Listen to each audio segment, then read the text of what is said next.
कैसे हैं आप सभी लोग। एक बार फिर से स्वागत है आपको हमारे YouTube channel study with Yogesh में। सबसे पहले आप सभी छात्र छात्राओं को उत्तराखंड के लोक पर्व हरेला की ढेर सारी शुभकामनाएं।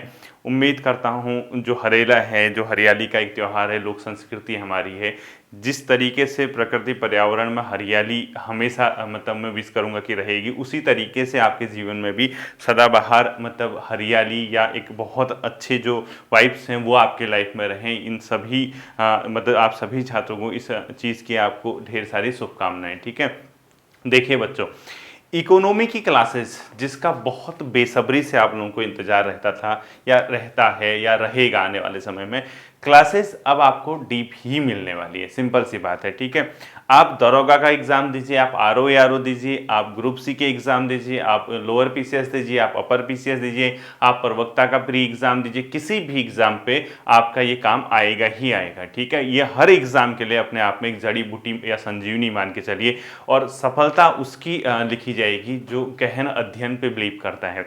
मैं आपसे पहले भी कहता था कि डीप स्टडी कीजिए, लेकिन सडनली इतने बैक टू बैक एग्जाम आए तो डीप स्टडी कराने का समय नहीं मिला। अब अभी कोई एग्जाम है नहीं और मुझे पता है कि पैटर्न अब लगातार चेंज हो रहे हैं, तो जो इस मैदान पे अब टिकेगा ऑफ सीजन में वही सफल भी होगा। ठीक है, आपको मैंने केंद्र राज्य संबंध पढ़ाई पॉलिटी में, आप किसी भी किताब को खोल के देखिए, एक क्वेश्चन नहीं अटकने वाले आप, ना आप कॉन्सेप्ट बेस अटकेंगे ना आप फैक्ट अटकेंगे, जबकि वो टॉपिक एक वीडियो या 2 वीडियो और रही है उसमें। तो उसी तरीके से आज दूसरा टॉपिक हम इकोनॉमी में, एक ही वीडियो आई है अभी तक। ठीक है, आप एक बार चेक कर लेना, मैंने वो आज से 1 साल पहले कराई थी, आपने नेशनल इनकम वाला चैप्टर, वो चैप्टर कर लेना है। अर्थशास्त्र गहन अध्ययन के अंदर आपको वो दिखेगा। आज उसी के तहत अगला टॉपिक जो हमारा है बच्चों, वो है लोक वित्त या सार्वजनिक वित्त। इसको क्या बोलते हैं, मतलब पब्लिक फाइनेंस। ठीक है, पब्लिक फाइनेंस। अब सबसे पहली चीज जो आती है, हम इसके अंदर आखिर क्या क्या पढ़ने वाले हैं। ठीक है, जनरली बच्चों ये होता क्या है, सरकारी वित्त यानी सरकारी पैसे को ही लोक वित्त कहा जाता है, या पब्लिक फाइनेंस कहा जाता है, या सार्वजनिक वित्त कहा जाता है। अर्थात सरकारी वित्त ही लोक वित्त कहलाता है। इसमें जो हम मेन चीज पढ़ेंगे,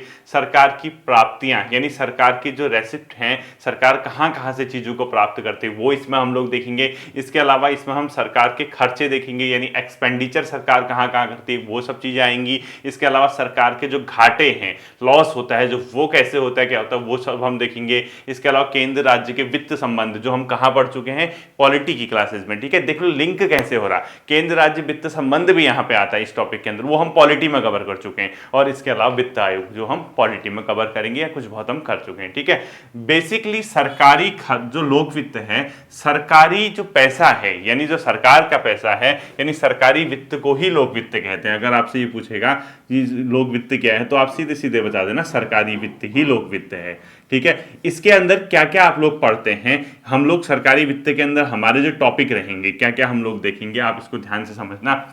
जो बेसिकली इसके अंदर हम टॉपिक देखेंगे, एक तो हम देखेंगे बच्चों सरकार की प्राप्तियां, सरकार की प्राप्तियां। ठीक है, सरकार की प्राप्तियां यानी रेसिप्ट हमारी देखेंगे कि सरकार की कहां कहां से सरकार को प्राप्तियां हो रही। दूसरा, सरकार के खर्चे लिखो, पूरा लिखना आप। ठीक है, सरकार के खर्चे, सरकार की प्राप्तियां, सरकार के खर्चे। इसके अलावा जो हम लोग देखेंगे बच्चों, सरकार का घाटा, यानी सरकार का घाटा क्या क्या होता है वो हम देखेंगे, सरकार का घाटा। इसके अलावा सेंट्रल स्टेट वित्तीय संबंध यानी केंद्र राज्य वित्त संबंध, आप लोगों को भी मैं पढ़ा चुका हूं। और लास्ट हम इसमें क्या देखते हैं, वित्त आयोग, फाइनेंस कमीशन।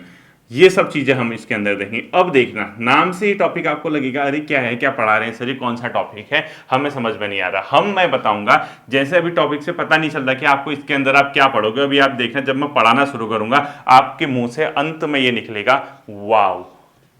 लिख के लीजिए, आप पूरी क्लास पढ़ने के बाद आप अंत में कहोगे वाव कितनी अच्छी क्लास थी, और ये कहां से कहां सर ने लिंक किया, कैसे इसके अंदर कॉन्सेप्ट थे, हमारे प्री के क्वेश्चन भी बन रहे हैं, हमारे कॉन्सेप्ट बेस्ड क्वेश्चन भी बन रहे हैं, हमें चीजें समझ भी आ रही हैं। ठीक है, तो ये सब चीजें हम लोग इसके अंदर देखेंगे। तो अब इसकी शुरुआत हम लोग करते हैं। ठीक है बच्चों, देखिए बेसिकली सबसे पहले हम देखेंगे सरकार की प्राप्तियां। ठीक है, सरकार की हम प्राप्तियां इसके अंदर शुरुआत करेंगे। पहला हेडिंग लिखिए आप लोग, सरकार की प्राप्तियां, यानी आखिर सरकार को जो प्राप्तियां हो रही हैं वो कहां से हो रही हैं सरकार को, अर्थात सरकार की रिसिप्ट्स क्या हैं। ठीक है, यानी सरकार की रिसिप्ट्स देखेंगे हम। ठीक है,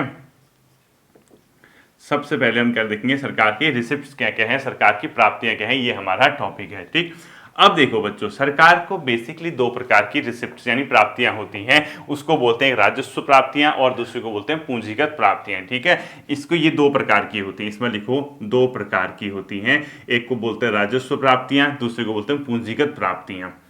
राजस्व प्राप्तियां, राजस्व प्राप्तियां यानी रेवेन्यू रिसिप्ट्स, दूसरा पूंजीगत प्राप्तियां, पूंजीगत प्राप्तियां अर्थात कैपिटल रिसिप्ट्स। ठीक है, तो दो प्रकार की देखेंगे, एक रेवेन्यू रिसिप्ट्स देखेंगे, एक कैपिटल रिसिप्ट्स देखेंगे। ठीक है, इसको बोलते हैं राजस्व प्राप्तियां और ये है पूंजीगत प्राप्तियां। अब देखिए सिंपल सा, अगर आप जब एग्जामिनेशन हॉल पे जाओगे आपको वो सिंपल से यहीं से क्वेश्चन पूछ देगा, इनमें से कौन सा एक सरकार की राजस्व प्राप्तियों का हिस्सा है।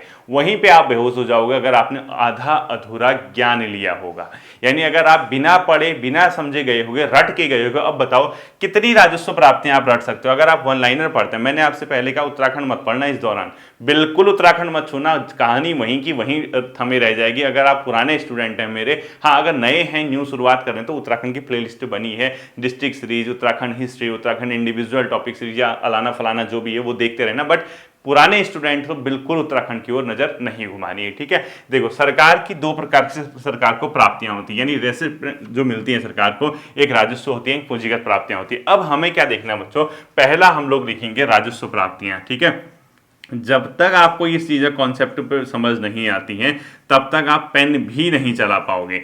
जितना स्लो पढ़ोगे, जितना अच्छे से पढ़ोगे उतना बेहतर रहेगा। ठीक है, राजस्व प्राप्तियां क्या होती हैं सरकार की बच्चों, सरकार को प्राप्त होने वाली एक ऐसी इनकम या एक ऐसी आय जिसकी उत्पत्ति यानी जो प्राप्त हो रही है आपको, उसके लिए किसी सार्वजनिक संपत्ति यानी सरकार की कोई प्रॉपर्टी यानी सरकार की किसी संपत्ति, चाहे वो रेलवे हो, चाहे वो एयरपोर्ट हो, या सरकार की कोई लैंड हो, या कुछ भी हो, अर्थात सरकार को प्राप्त होने वाली एक ऐसी इनकम, एक ऐसी आय जिसके लिए सरकार को किसी भी प्रकार से अपनी सार्वजनिक संपत्ति को बेचने की आवश्यकता नहीं पड़ती है और ना ही किसी से उधार लेना पड़ता है। तो एक ऐसी इनकम सरकार की राजस्व प्राप्तियां कहलाएंगी। अर्थात इस प्राप्ति के लिए सरकार को न ही अपनी कोई सार्वजनिक संपत्ति बेचनी है, जो सरकार की अपनी संपत्ति है, जो पब्लिक प्रॉपर्टी है सरकार की, वो आपको बेचना ही नहीं पड़ेगा, ना आपको किसी से उधार लेना पड़ेगा। तो ऐसी इनकम को आप राजस्व प्राप्तियां बोलेंगे। ठीक है, तो इसमें लिखो ना ही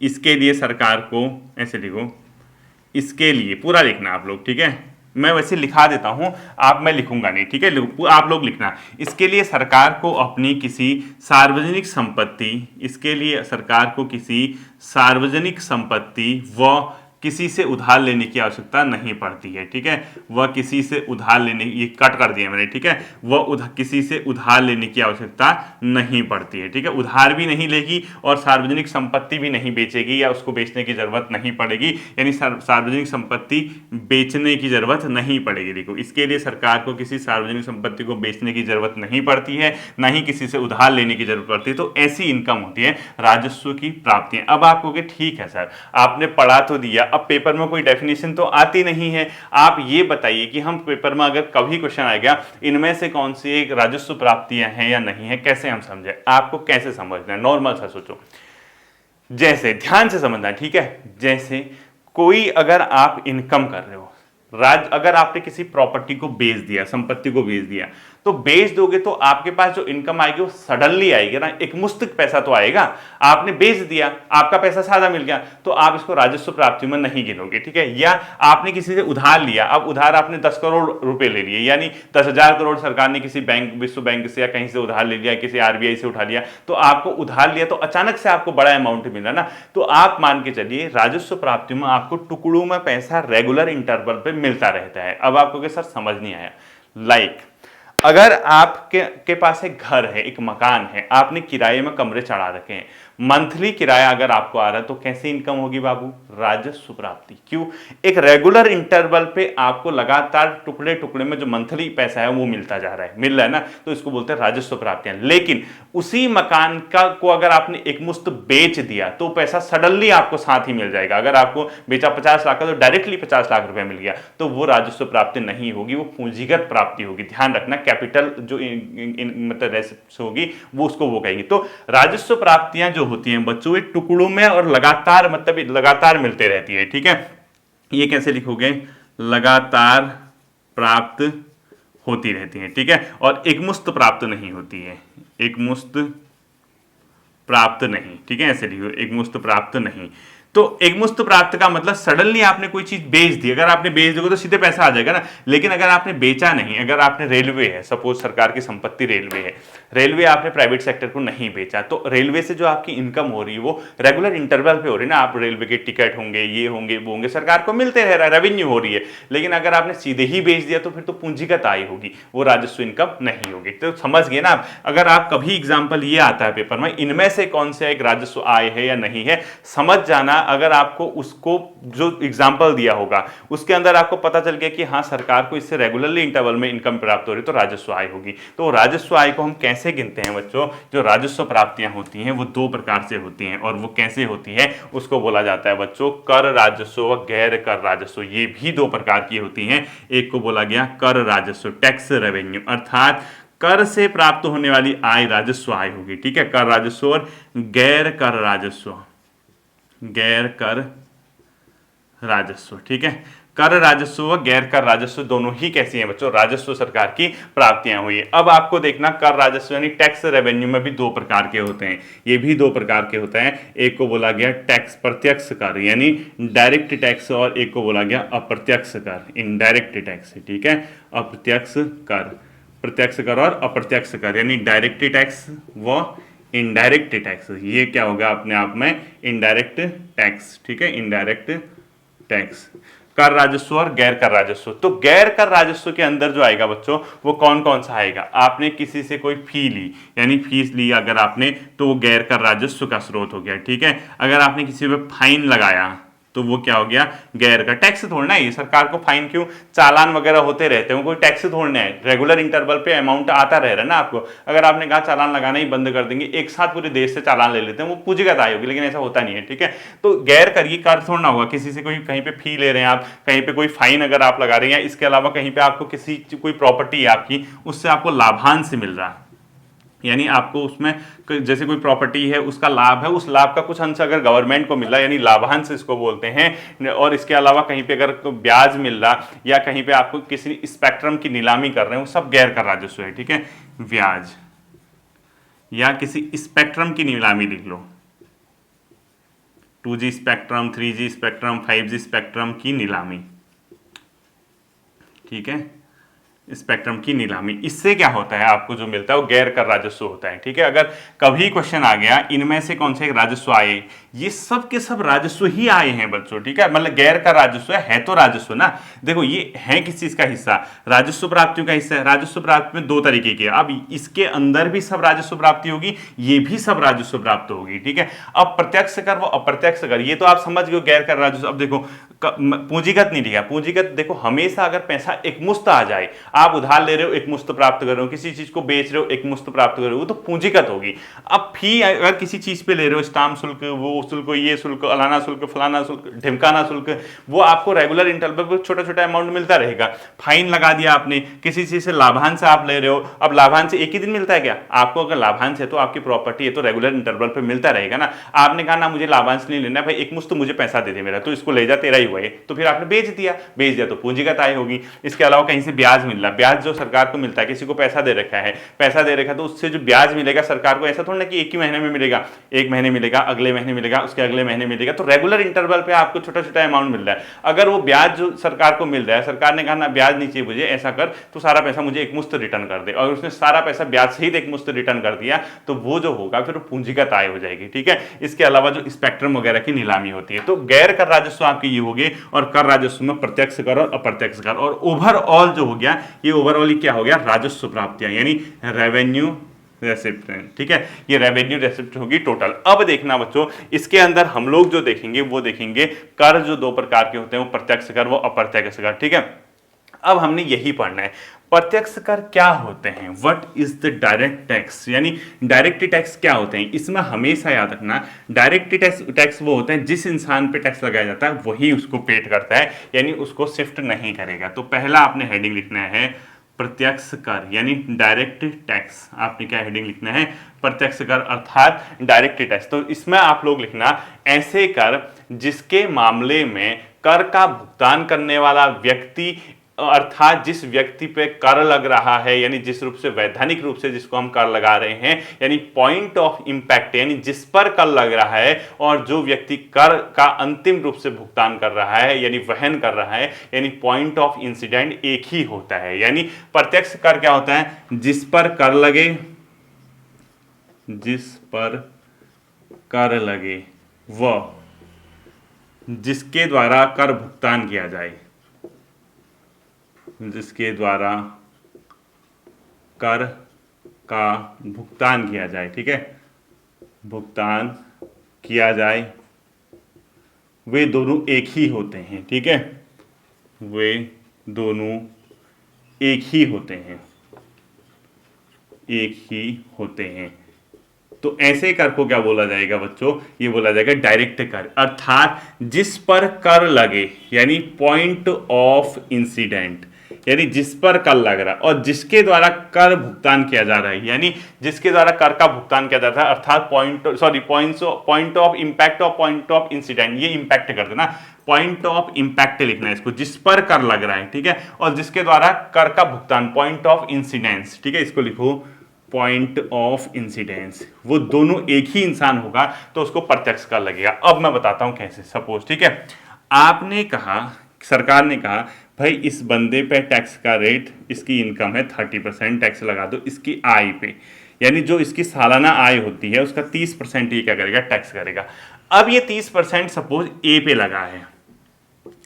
अब इसकी क्या थी आय? सपोज 10 लाख रुपए थी। कितनी थी? 10 लाख, जो भी होगा, ठीक है, हाँ 10 लाख रुपए इसकी इनकम थी। सरकार ने कहा इस ए की 10 लाख पे इनकम पे, इस आय पे टैक्स रेट लगेगा एक साल में 10 लाख रुपए। अब 10 लाख रुपए लगेगा तो ये बंदा कुछ नहीं कर पाएगा। 10 लाख रुपए लगता है तो इसी को पेड करना है, अर्थात ए पे टैक्स लगा, ए के द्वारा ही पेड किया जा रहा है। तो ऐसा कर जो होता है बच्चों वो क्या कहलाता है? प्रत्यक्ष कर लगाता है, ठीक है। तो हमेशा याद रखना प्रत्यक्ष कर लोगों की आय, उनकी संपत्ति या संपत्तियों के लेन देन पर लगाए जाते हैं। इसके कुछ उदाहरण मैं आपको बताता हूं, ठीक है। तो ये प्रत्यक्ष कर किस पे लगता है? एक आय पे लोगों की, उनकी संपत्ति पे, प्रॉपर्टी पे, या संपत्ति के लेन देन पे, संपत्ति के लेन देन पर ये प्रत्यक्ष कर लगते हैं, ठीक है। प्रत्यक्ष कर लगते हैं, लिखो इन पे लगते हैं। अब एग्जांपल बताता हूं, ठीक है। अब देखो प्रत्यक्ष कर के एग्जांपल, अब पेपर में क्या पूछता है वो डायरेक्ट यही क्वेश्चन पूछता है कि इनमें से कौन सा एक प्रत्यक्ष कर का एग्जांपल है या प्रत्यक्ष कर का एग्जांपल नहीं है, ठीक है। तो पहला लिखो एग्जांपल आयकर, इनकम टैक्स। आयकर कैसा है? एक डायरेक्ट टैक्स है बच्चों, जो कि किसी व्यक्ति पर उसकी आय पे लग रहा है, वो कहीं उसको शिफ्ट नहीं करेगा, उस पे लगा है तो उसी को देना होगा, ठीक है। दूसरा लिखो बच्चों निगम कर, अर्थात कॉर्पोरेशन टैक्स बोलते हैं इसको, ठीक है, निगम कर, कॉर्पोरेशन टैक्स बोलते हैं इसको, निगम कर। जैसे जो कंपनी वगैरह होती है ना उन पे जो लगता है, जो कॉर्पोरेशन होते हैं उन पे जो लगता है, CT लिख दिया मैंने, ठीक है, कॉर्पोरेशन टैक्स लगता है, यानी निगम कर। इसके अलावा मतलब जो कंपनी द्वारा कमाए जाने वाले मुनाफे पे लगेगा, सिंपल सी इसके आगे लिखो अगर आपको समझ नहीं आ रहा, कंपनियों द्वारा कमाए गए मुनाफे पर, के मुनाफे पर। अगर कभी क्वेश्चन आता है कंपनी के मुनाफे पर कौन सा टैक्स लगता है, तो आपको कौन सा कर लगेगा? ये निगम कर लगेगा, ठीक है, उसकी कंपनी के मुनाफे पे। इसके अलावा तीसरा लिखो न्यूनतम वैकल्पिक कर, यानी मिनिमम अल्टरनेटिव टैक्स, ठीक है, न्यूनतम वैकल्पिक। अगर क्वेश्चन में आता है ये भी हमेशा याद रखना, जो न्यूनतम वैकल्पिक कर है ये कैसा कर है बच्चों? मैट, यानी मिनिमम अल्टरनेटिव टैक्स। ये कैसा कर है? अपने आप में एक डायरेक्ट टैक्स है, और इसको क्या बोला जाता है? हमेशा याद रखना, जो छोटी कंपनियों के मुनाफे पर जो कर लगता है उसको मैट बोलते हैं, ठीक है। इसको ये किस पे लगता है? छोटी कंपनियों के मुनाफे पर, छोटी कंपनियों के मुनाफे पर लगने वाला जो टैक्स है, मुनाफे पर लगने वाला जो टैक्स है उसको क्या बोलते हैं? न्यूनतम वैकल्पिक कर, मैट, ठीक है। अब इसको समझना, ये ध्यान से रखना, ये अमेरिका से लिया गया है। ये जो हमने न्यूनतम वैकल्पिक कर की व्यवस्था है ना, वो कहाँ पे है? अमेरिका में है। ये न्यूनतम वैकल्पिक कर का जो सिस्टम है वो अमेरिका से लिया गया है, और ये जो कर है इसको प्रकल्पिक कर भी बोलते हैं। वो छोड़ दो, इसको कुछ नहीं करना है, ठीक है। इसके बाद आता है बच्चों अगला पूंजीगत लाभ कर, यानी कैपिटल गेन टैक्स बोलते हैं इसको, ठीक है। फोर्थ लिखो कैपिटल गेन टैक्स, पूंजीगत लाभ कर, इसको बोला गया कैपिटल गेन टैक्स, सीजीटी बोला जाता है, ठीक है। अब आपको ये समझना है जो प्रत्यक्ष कर है ना, ये ओवरऑल राजस्व आय है। हाँ, कर बता रखा है, राजस्व आय है। जितने भी टैक्स होते हैं वो सब सरकार के राजस्व आय का सोर्स होते हैं, ध्यान रखना, क्योंकि सरकार उस राजस्व आय के लिए किसी प्रॉपर्टी को बेच नहीं रही है, ना ही किसी से उधार ले रही है। टैक्स ले रही है तो इनकम पे रेगुलरली इंटरवल पे सरकार को टैक्स मिलेगा ही मिलेगा, तो रेवेन्यू इनकम उसको बोला जाता है। तो पूंजीगत लाभ कर किसको बोला जाता है बच्चों? जो संपत्तियों को खरीदने व बेचने की प्रक्रिया में उत्पन्न होने वाले लाभों पर लगने वाला एक कर है। इसको ध्यान रखना, मोस्ट इंपोर्टेंट कर देना है, ठीक है। संपत्तियों के खरीद यानी संपत्तियों, इसको लिखो पूरा हेडिंग उसमें लिखना, संपत्तियों को खरीदने व बेचने की प्रक्रिया में उत्पन्न होने वाले लाभ पर जो कर लगता है, ठीक है। लिखो कोई प्रॉपर्टी आपको संपत्तियों की खरीद ऑब्लिक बेचने पर होने वाले लाभ पर लगने वाला कर, होने वाले लाभ पर लगने वाला कर, लाभ पर लगने वाला कर, इसको क्या बोला गया बच्चों? अपने आप में ये बोला गया पूंजीगत लाभ कर। ध्यान रखना, कैपिटल गेन टैक्स, कोई भी प्रॉपर्टी है उसको आप खरीद रहे हो या उसको बेच रहे हो, या तो लाभ वगैरह होगा, उस पर जो लाभ पे जो टैक्स लगेगा उसको बोला गया बच्चों पूंजीगत लाभ कर। और ध्यान रखना, उत्तर प्रदेश पीसीएस के प्रारंभिक परीक्षा 2012 में यही क्वेश्चन आया था, संपत्तियों की खरीद बेस पर होने वाले लाभ पर जो कर लगता है उसको क्या बोला गया? पूंजीगत लाभ कर, यानी कैपिटल गेन टैक्स इसको बोला गया। ध्यान में इसको रखना है, ठीक है। जैसे अब एग्जाम्पल बताता, आपने 100 रुपए का कोई शेयर खरीदा, ठीक है, और उसको 200 रुपए में बेच दिया, तो उस लाभ पर जो कर लगेगा उसको पूंजीगत लाभ कर बोलोगे, ठीक है। एग्जाम्पल लिख दो, रुपए 100 का शेयर खरीद कर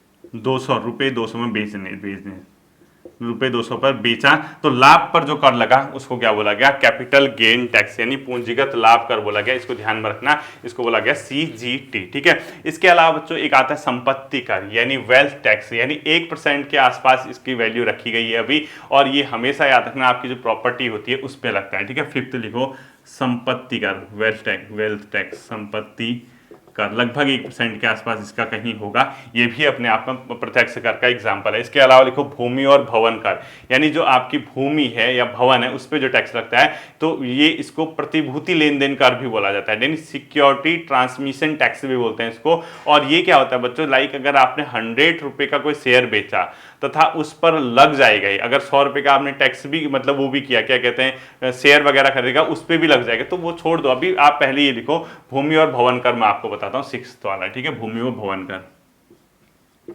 भूमि व भवन कर, ये भी अपने आप में क्या है बच्चों? भूमि व भवन कर एक प्रकार का प्रत्यक्ष कर का एग्जाम्पल है, ठीक है। अगला लिखो प्रतिभूति लेन देन कर। नेक्स्ट क्या लिखोगे?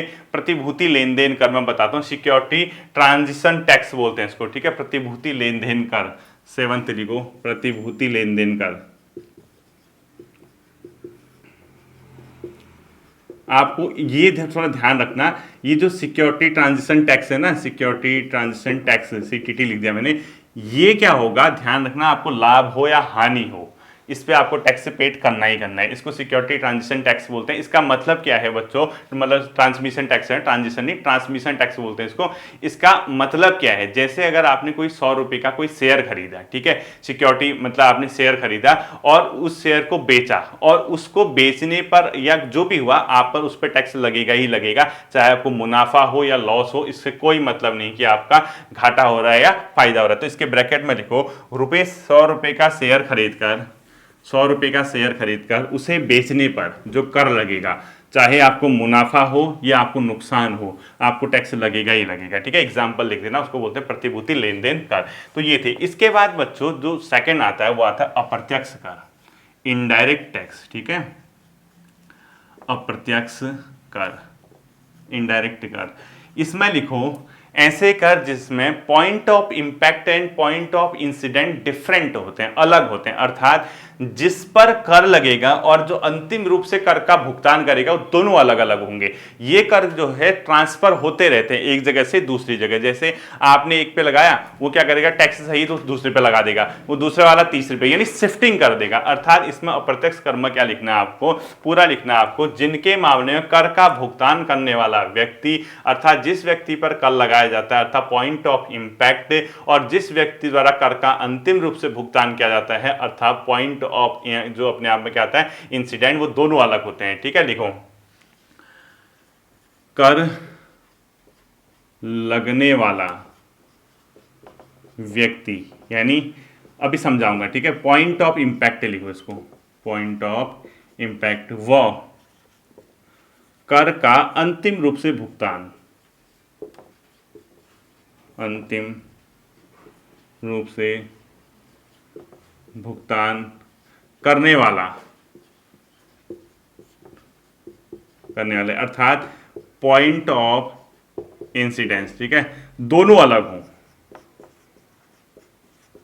दोनों अलग हों, तो ऐसे जो कर होते हैं इनको बोला गया अप्रत्यक्ष कर। इस चीज को आप लोग ध्यान रखना। और ये जो है कैसे समझोगे, सपोज देखो ये मार्कर है, ठीक है, ये मार्कर, इसका किसी ने प्रोडक्शन किया होगा तो इस पे क्या लगा होगा, टैक्स लगा होगा, ठीक है। सपोज इसकी टोटल कॉस्ट जो आई वो 10 रुपये आई। अब क्योंकि उत्पादन कर भी लगता है बच्चों, उत्पाद टैक्स बोलते हैं, ठीक है, एक्साइज ड्यूटी 10 रुपये का था, अब इसमें सपोज 2 रुपया क्या लग गया, एक्साइज ड्यूटी लग गई, तो 10 का इसका रेट कितना हो गया, 12 रुपये, ठीक है। अब देखो 10 रुपये के मार्कर को उस बंदे ने जिसने इसका उत्पादन किया उस पर एक एक्साइज ड्यूटी लगी, 2 रुपये का टैक्स लगा, तो उसने 12 का कर दिया।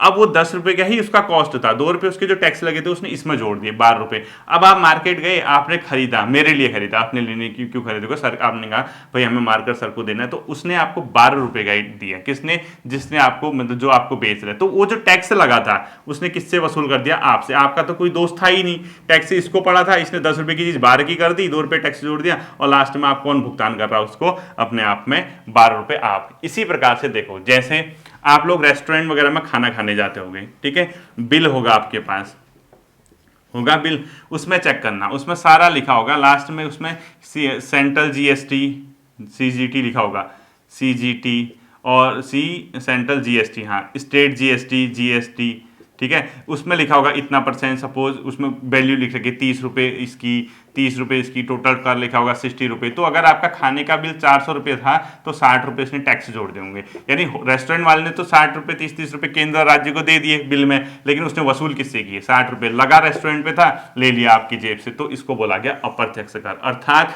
जिस इंसान पे टैक्स लगता है और जो उस टैक्स का अंतिम रूप से भुगतान करता है, वो दोनों ही अगर अलग अलग हों तो ऐसे टैक्स को क्या बोला जाता है बच्चों, अप्रत्यक्ष कर बोला जाता है। इसको हमेशा अपने दिमाग में बिठा के चलना है, ठीक है। अब देखना, जो अप्रत्यक्ष कर होते हैं वो वस्तुओं और सेवाओं के उत्पादन अथवा उनके लेन देन पर लगाए जाते हैं, अर्थात इनको प्रोडक्ट टैक्स भी कहते हैं, ठीक है। इनको क्या बोलते हैं, देखो प्रोडक्ट टैक्स भी कहलाता है, प्रोडक्ट टैक्स भी कहलाता है। क्यों कहलाता है, क्योंकि किस पे लगता है, वस्तुओं व सेवाओं के उत्पादन पर,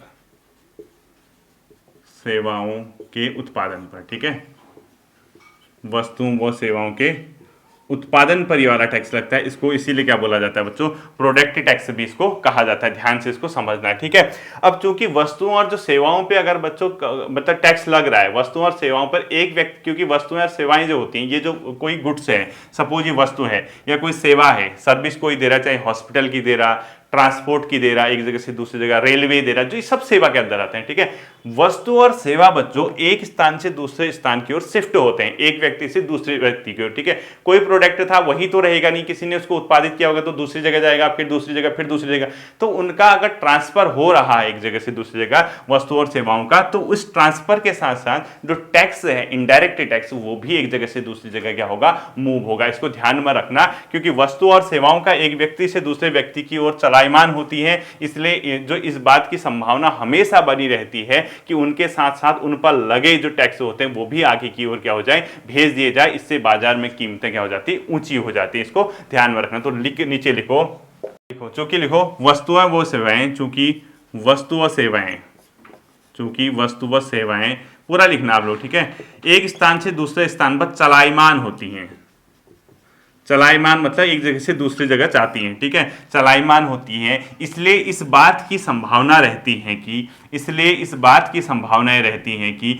उन पर लगने वाले टैक्स भी एक स्थान से दूसरे स्थान पर क्या हो जाएं, चलायमान हो जाएं। टैक्स भी क्या हो जाएंगे, चलायमान हो जाएंगे, यानी एक जगह से दूसरी जगह चले जाएंगे। क्यों? क्योंकि कोई वस्तु है, टैक्स किसी पे लगा, उसने आगे भेज दिया, उसने वहां पे लगा दिया। तो हमेशा याद रखना, वस्तु व सेवाएं एक स्थान से दूसरे स्थान पर चलायमान होती हैं, इसलिए उन पर लगने वाले टैक्स पर भी इस बात की संभावना रहती है कि वो भी चलायमान होंगी, अर्थात इससे क्या हो जाएंगी, वस्तु व सेवाएं महंगी हो जाएंगी। वस्तु व सेवाएं क्या हो जाएंगी, महंगी हो जाएंगी। क्यों? क्योंकि देखो, अगर आपने कहीं पे प्रोडक्ट का उत्पादन किया, उस पर टैक्स लग रहा, उसने रेट बढ़ा दिए, उसने दूसरे को दिया, उसको खुद टैक्स देना पड़ा, उसने फिर रेट बढ़ा दिए, तीसरे के पास गया, उसको टैक्स पड़ा, उसने रेट बढ़ा दिए। तो रेट बढ़ा के वस्तुएं क्या होगी, महंगी होगी।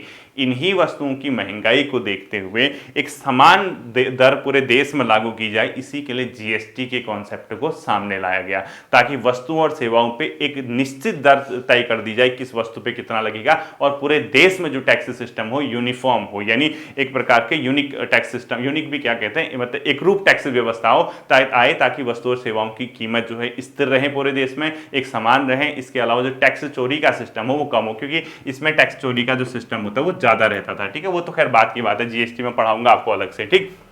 अब देखो बच्चों, अप्रत्यक्ष करों के आगे की ओर हस्तांतरण जो है मांग व आपूर्ति के सापेक्षिक शक्तियों पर निर्भर करता है।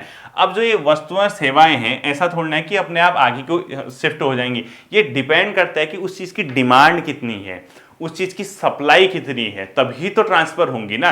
तो हम इसमें एक और नोट करके लिखो, वस्तु व सेवाएं, गुड्स एंड सर्विस के हस्तांतरण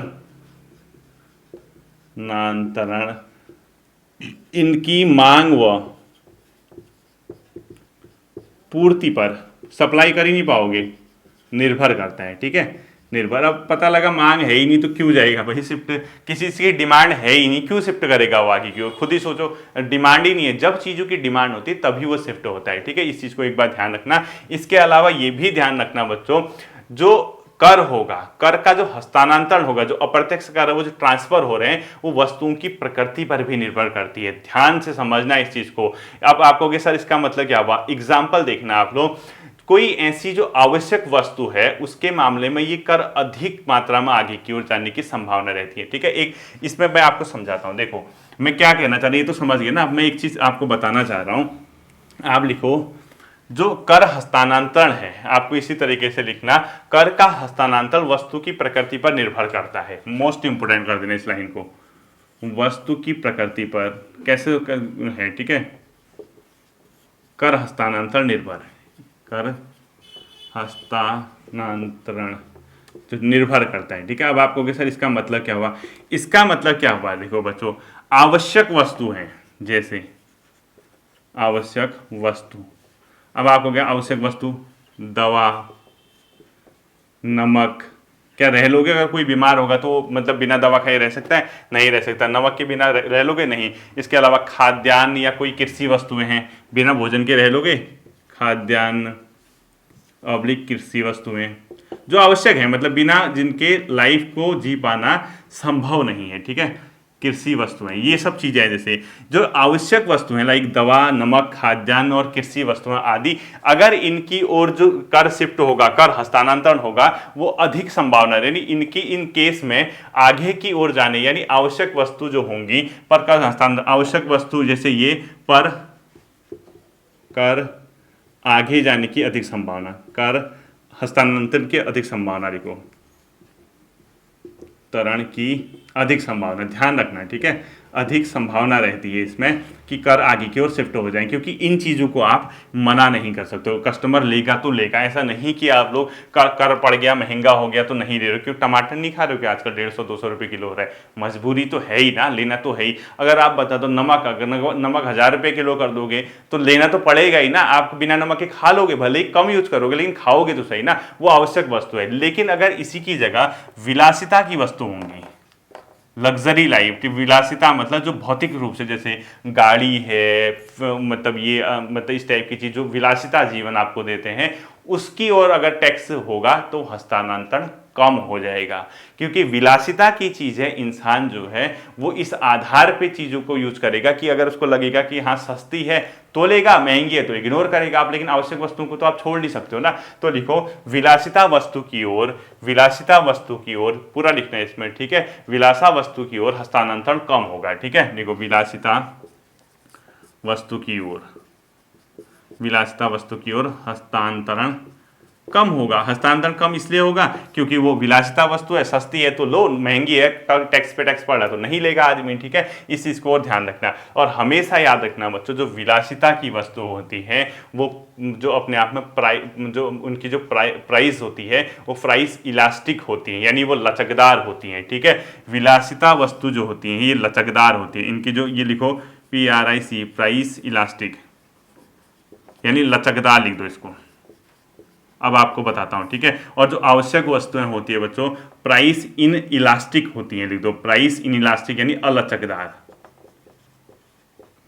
तार। अब आपको समझाता हूं इसका मतलब, प्राइस इलास्टिक मतलब लचकदार का मतलब जैसे ही महंगी होंगी लोग खरीदना छोड़ देंगे, जैसे ही सस्ती होंगी लोग टूट पड़ेंगे।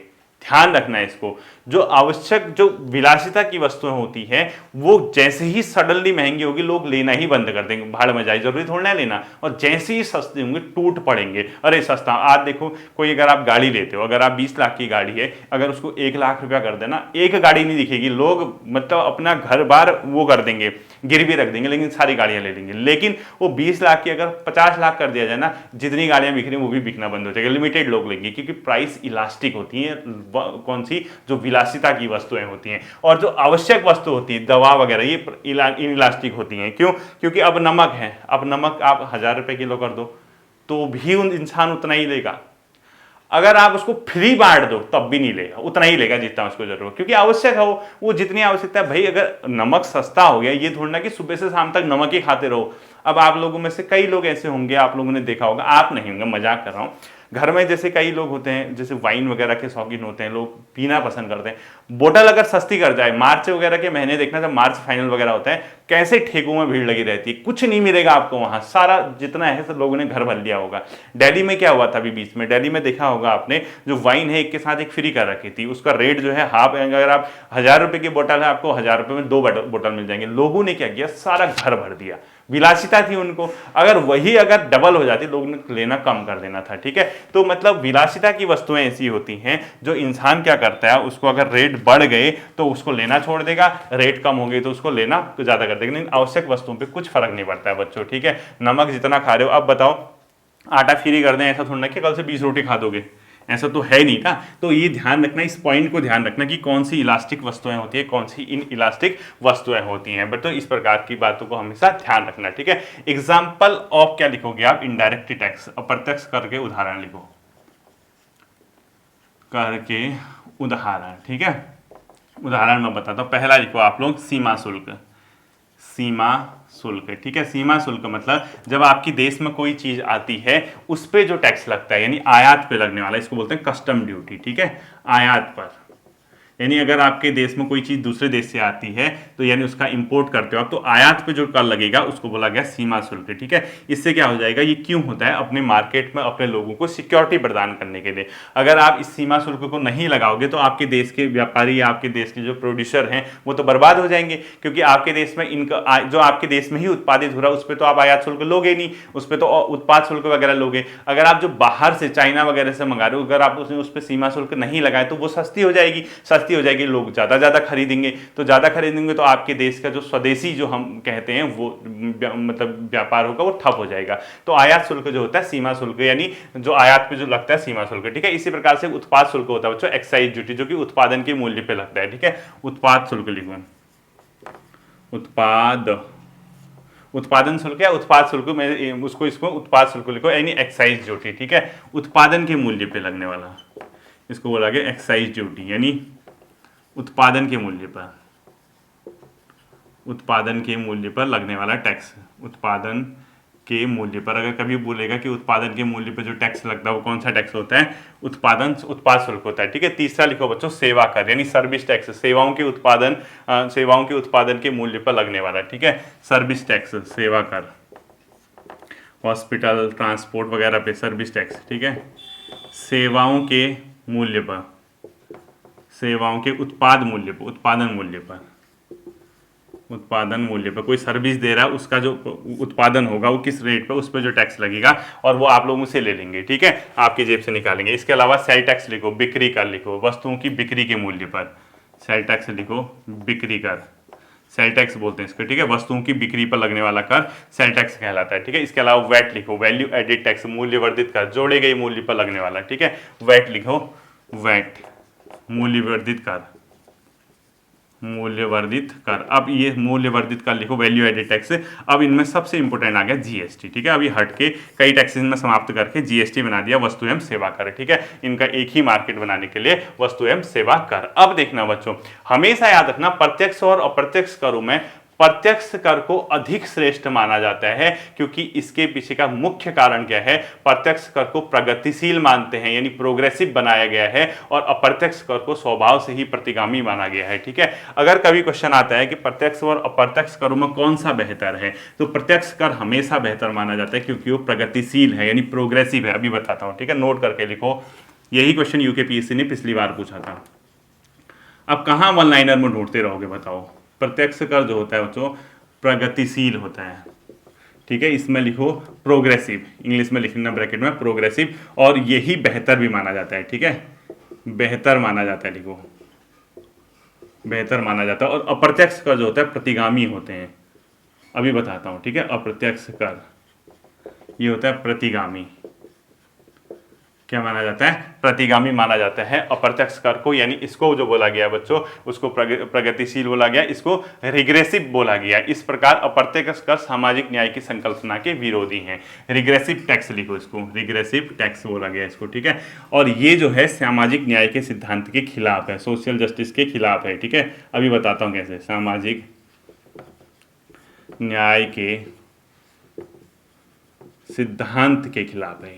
कौन सा, इनडायरेक्ट टैक्स, इसको ध्यान रखना। अब आपको बताता हूं प्रत्यक्ष कर क्या होते हैं जो प्रगतिशील होते हैं, कैसे। देखो ऐसे एक चार्ट बनाओ, इस प्रकार से बनाना है, ठीक है।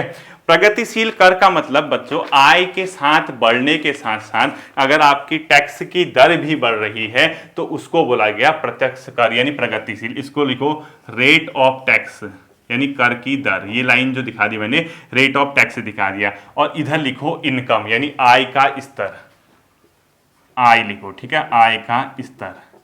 यानी इधर को अगर मैं इस मैप में आगे की ओर जा रहा हूं तो इसका मतलब है आय बढ़ रही है, और इसको मैं ऊपर की ओर चढ़ रहा हूं तो टैक्स क्या हो रहा है, दर बढ़ रहा है, ठीक है। अब इसमें लिखो सपोज यहाँ पे 10% रेट है, इसको 10% लिख दो टैक्स का रेट, ठीक है। और इससे ऊपर जाओगे तो सपोज यहाँ पे 30% है, और इससे ऊपर जाओगे तो और ये बढ़ रहा है समझो, ठीक है। अब देखो इनकम, यहाँ पे सपोज आपकी इनकम 5 लाख है, इधर लिखो 5 लाख।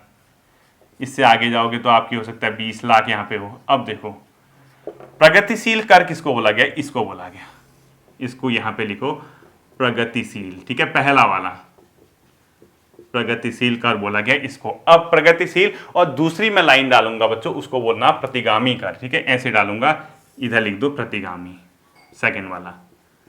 अब देखो कैसे, अब देखना आपने क्या किया, ये वाली लाइन देखो, ये जो डाली ना ये बढ़ रही है, ये बढ़ रही है, तो ये क्या हो रहा है, इसका इनकम भी तो बढ़ रही है, ये देखो ये इनकम बढ़ रही है, इसका मतलब ये बढ़ ली ना इनकम, ये इधर को जा रहा हूं मैं। अब यहाँ जैसी इनकम बढ़ ली तो टैक्स का रेट देखो, ये यहाँ पे 10% लिखा है, जब इसका सपोज इसकी इनकम कितनी है 5 लाख, देखो यहाँ 10% लिखा है ना, 5 लाख अगर आपकी सैलरी है मतलब सालाना इनकम है, ये लिखा है मैंने 5 लाख, इसका मतलब आपने कितना दिया 10% दिया।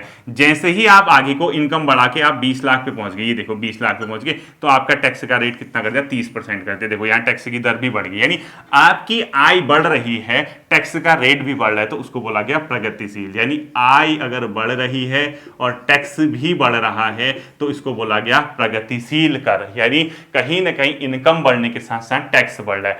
प्रतिगामी कर इसका उल्टा होगा, ये वाली लाइन देखो नीचे की ओर आ रही, ठीक है। टैक्स रेट यहाँ 30% लिखा है, 40% लिखा है यहाँ पे सपोज, तो इनकम आपकी बहुत कम है। आप जैसे जैसे इनकम बढ़ोगे, ये देखो इनकम आपकी यहाँ पहुंच गई 20 लाख, टैक्स का रेट आप नीचे आ गए।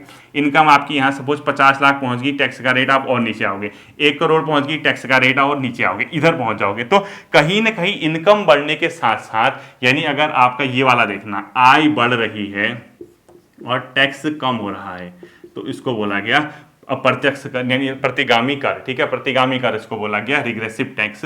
आय बढ़ने के साथ साथ अगर आपके टैक्स रेट कम हो रहे हैं तो उसमें क्या बोला गया, अपने आप में अप्रत्यक्ष कर। हालांकि विश्व में अधिकांश देशों में प्रत्यक्ष कर देखने को मिलते हैं, वो इसलिए देखने को मिलते हैं क्योंकि इसमें सभी को लगना चाहिए कि हाँ, बट कई देशों में क्या है, कहीं कहीं पे ऐसा है उसने दूसरा वाला टैक्स लगा रखा है लोगों को मोटिवेट करने के लिए। ठीक है, इसको ध्यान में रखना। वर्तमान में भारत में जो कर राजस्व है उसमें सर्वाधिक योगदान बच्चों प्रत्यक्ष करों का ही है। भारत में प्रत्यक्ष करों का योगदान, हालांकि अब जीएसटी के बाद अलग हो गया, वो आप छोड़ दो, उसको कुछ भी नहीं करना है। ठीक, अब देखना, हमेशा एक चीज याद रखना, प्रत्यक्ष कर को बच्चों लगाते समय हमेशा इस बात का ध्यान रखना चाहिए कि उनकी दर क्या हो।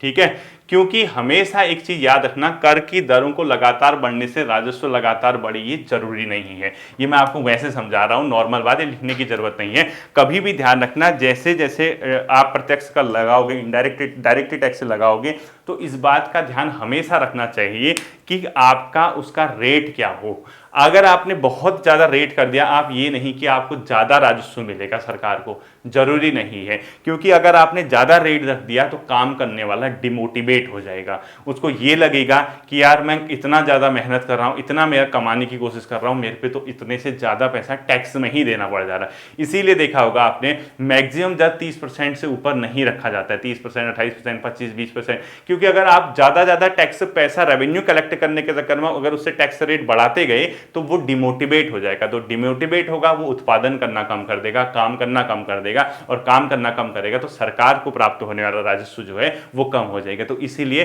प्रत्यक्ष करों को लगाते समय उसकी दरों का निर्धारण किया जाना चाहिए। उम्मीद है एक बेहतर क्लास, एक बेहतर तरीके से समझाया गया, आपको बताई गई क्लास आपके समझ आई होगी। दुनिया की कोई भी ताकत इस टॉपिक को आपको समझने से अब नहीं रोक पाएगी, ना ही क्वेश्चन गलत हो पाएगा। फिर मिलते हैं अगले सेशन पर, अपना ध्यान रखिएगा। Thank you.